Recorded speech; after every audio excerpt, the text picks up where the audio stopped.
Digital സാങ്കേതികവിദ്യയുടെ വളർച്ച നൂറ്റാണ്ടുകൾ പഴക്കമുള്ള ഒരു പാരമ്പര്യത്തിന് അവസാനം കുറിച്ചു. പറഞ്ഞു വരുന്നത് ഡെൻമാർക്കിലെ പോസ്റ്റൽ സംവിധാനത്തെക്കുറിച്ചാണ്. രാജ്യത്തെ ഔദ്യോഗികമായ കത്തുകൾ വിതരണം ചെയ്യുന്ന പോസ്റ്റ്നോഡ് ഡെൻമാർക്ക് നിർത്തി. ലോകത്താദ്യമായാണ് ഒരു രാജ്യം പോസ്റ്റൽ സംവിധാനം നിർത്തലാക്കുന്നത്. വലിയ നഷ്ടമാണ് പോസ്റ്റൽ സംവിധാനം ഡെൻമാർക്കിനുണ്ടാക്കിയത്. അതാണ് ഇത്തരമൊരു തീരുമാനത്തിലേക്ക് എത്തിയത്. അങ്ങനെയാണെങ്കിൽ ഇനി അത്തരം നടപടികൾ സ്വീകരിക്കാൻ പോകുന്ന രാജ്യങ്ങൾ പലതുണ്ട്.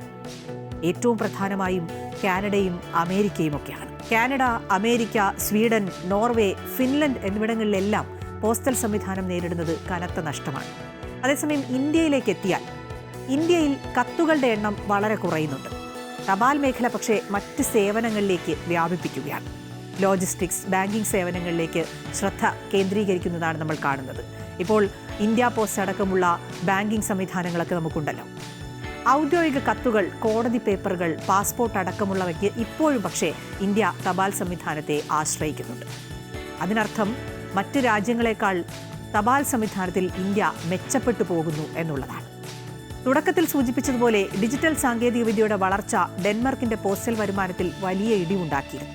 വരുമാനത്തെക്കാൾ കൂടുതൽ ചെലവ് വരുന്നു എന്നതായിരുന്നു ഡെൻമാർക്കിനെ ഈ തീരുമാനത്തിലേക്ക് എത്തിച്ചത്. ഡെൻമാർക്കിന്റെ ദേശീയ ഡിജിറ്റൽ ID സംവിധാനം വന്നതോടെ ബാങ്കിംഗ് മുതൽ സർക്കാർ അറിയിപ്പുകൾ, വിവിധ കാര്യങ്ങൾക്കുള്ള ബുക്കിംഗ്, ഡോക്ടർ കൺസൾട്ടേഷൻ അടക്കം എല്ലാം ഡിജിറ്റലായിരുന്നു. കത്തുകളുടെ സേവനം പൂർണ്ണമായും ഒഴിവാക്കിയതോടെ പോസ്റ്റ്നോഡ് ഇനി പാഴ്സൽ ഡെലിവറിയിലേക്ക് ശ്രദ്ധ കേന്ദ്രീകരിക്കാനാണ് തീരുമാനിച്ചിരിക്കുന്നത്.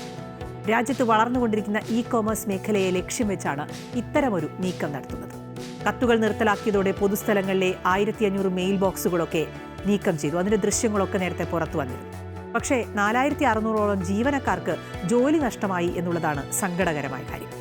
അതേസമയം ഈ പോസ്റ്റ്നോഡ് പിൻവാങ്ങിയെങ്കിലും ഡെൻമാർക്കിലെ ജനങ്ങൾക്ക് കത്തുകൾ അയക്കാൻ കഴിയും. ദേവോ എന്നൊരു സ്വകാര്യ കമ്പനി ഈ ചുമതല വഹിക്കുകയാണ്.